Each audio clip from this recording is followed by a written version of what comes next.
요즘 초등학생들 사이에서 마라탕후루 열풍이 엄청납니다. 과연 괜찮을까요? 안녕하세요. 반갑습니다. 초등교사 해피 선생입니다.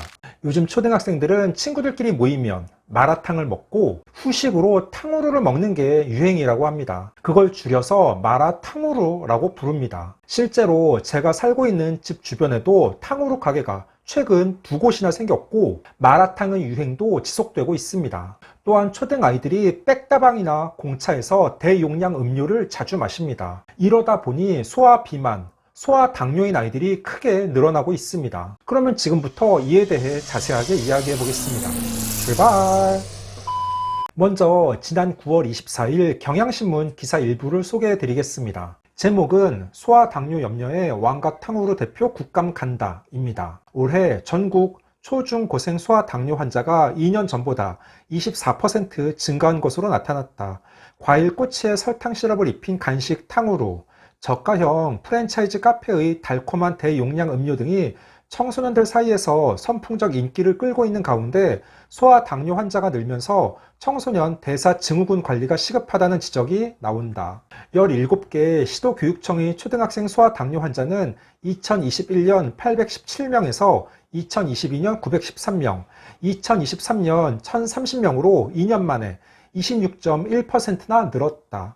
소아 당뇨는 주로 췌장세포 손상으로 인슐린이 분비되지 않거나 부족한 1형 당뇨가 많았는데 최근에는 식습관 문제나 비만 등을 원인으로 발병하는 2형 당뇨도 증가하는 추세다. 홍용희 대한비만학회 소아청소년 이사는 마라탕을 먹고 후식으로 탕후루를 즐기는 10대 놀이문화 등 주변 환경의 영향은 비만 아이가 스스로 교정을 할 수 없게 만드는 중요한 외부 요인이라고 지적했다.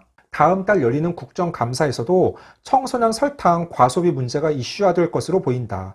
국회 보건복지위원회는 탕후루 전문 프랜차이즈 왕가탕후루를 보유한 달콤나라 앨리스의 김땡땡 대표를 국감 증인으로 채택한 상태다. 정말 최근 청소년들 사이에서 고열량 식습관이 하나의 문화로 자리 잡은 모양새입니다. 탕후루, 마라탕, 스무디, 대용량 사이즈 음식 등이 유행처럼 번지고 있습니다. 또래 문화가 중요한 소아청소년기에 이런 음식이 급격하게 퍼지면서 아이들이 극한의 단맛과 매운맛에 중독되고 있다는 우려가 나옵니다. 이에 비하여 좋은 식습관인 과일과 야채 섭취는 극히 제한적입니다. 아이들이 학교에서 급식을 먹을 때에도 아예 야채는 받지 않는 사례가 많고 과일의 경우에도 건강한 과일 섭취 대신 설탕 범벅인 탕후루와 당분이 높은 과일 주스가 대체하고 있는 실정입니다. 한국소비자보호원에 따르면 탕후루에는 10에서 25g의 당이 포함되어 있어서 탕후루 하나만 먹어도 세계보건기구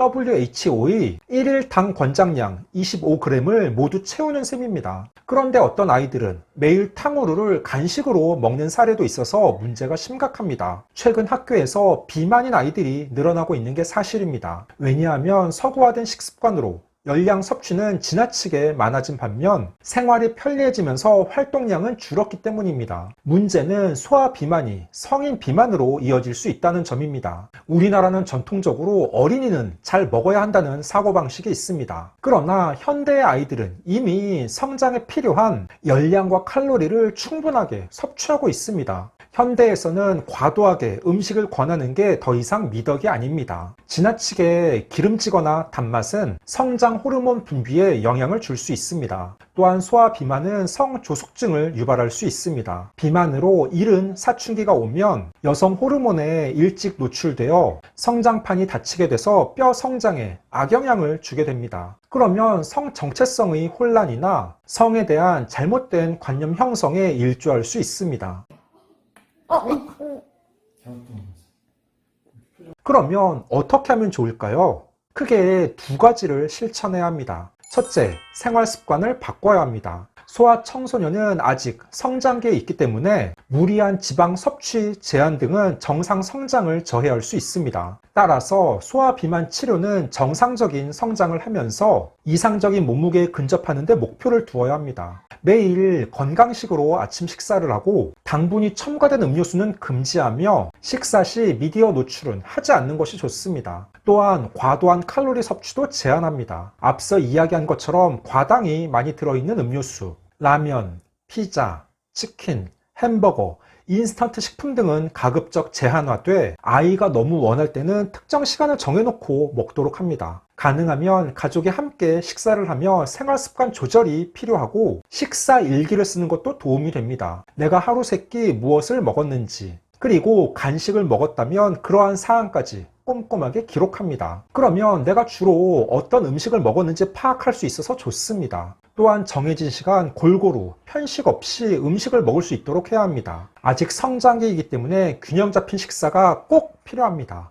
둘째, 규칙적인 신체 활동을 해야 합니다. 하루 1시간 이상의 활발한 신체 활동을 합니다. 비만도에 따라 운동 강도를 조절해야 합니다. 비만도가 높은 아이일수록 뛰는 것이 다리에 부담을 줄 수 있습니다. 그러면 걷기 등의 산책을 하고 부모님과 함께 캐치볼이나 수영 등도 좋습니다. 단지 비만을 예방하고 치료하는 것뿐만 아니라 걷기, 줄넘기, 수영 등의 운동을 통해 성장판을 자극하여 성장에도 도움을 주는 일석이조의 효과를 볼 수도 있기 때문입니다. 초등학교에서는 보통 일주일에 3시간 정도의 체육시간이 있습니다. 학교에 따라 다르지만 예전 저희가 국민학교 시절처럼 운동장에서 공을 차며 마음껏 뛰어노는 시간은 적습니다. 체육관이나 운동장 일부 공간에서 교육과정에 있는 활동을 합니다. 그런데 체육시간 아이들이 금방 지치고 힘들어합니다. 평소 스마트폰으로 게임과 영상을 보며 움직이는 활동을 하지 않았기 때문입니다. 학교 교육과정 내에서 아이들이 운동에 흥미를 가질 수 있도록 하는 게 이상적이지만 그렇지 않다면 가정에서 부모님의 도움이 필요합니다. 의식적으로 자녀들과 야외 활동을 해야 합니다. 소화 비만이 지속되지 않도록 부모님들께서 경각심을 가지고 생활 습관과 식습관을 관리해 주셔야 합니다. 아이들이 영양 상태가 과잉되지 않도록 폭식,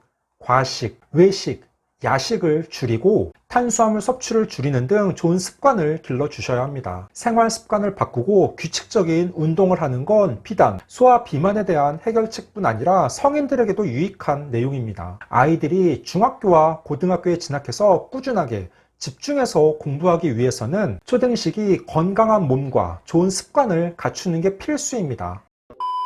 15초 오늘은 소화 비만, 소화 당뇨 정말 심각합니다 라는 주제로 이야기해 봤습니다. 요즘 인터넷에 소화 비만, 소화 당뇨라고 검색하면 정말 많은 기사를 볼 수 있습니다. 그 정도로 최근 소화 비만과 소화 당뇨 문제가 심각합니다. 우리 아이들이 보다 건강하고 행복하게 살아갈 수 있도록 부모님들께서 경각심을 갖고 함께 해주시기 바랍니다. 오늘 준비한 내용은 여기까지입니다. 앞으로도 보다 더 유익하고 재미있는 영상을 가지고 꾸준하게 계속 찾아뵙도록 하겠습니다. 이상 초등교사 해피 이선생이었습니다. 안녕.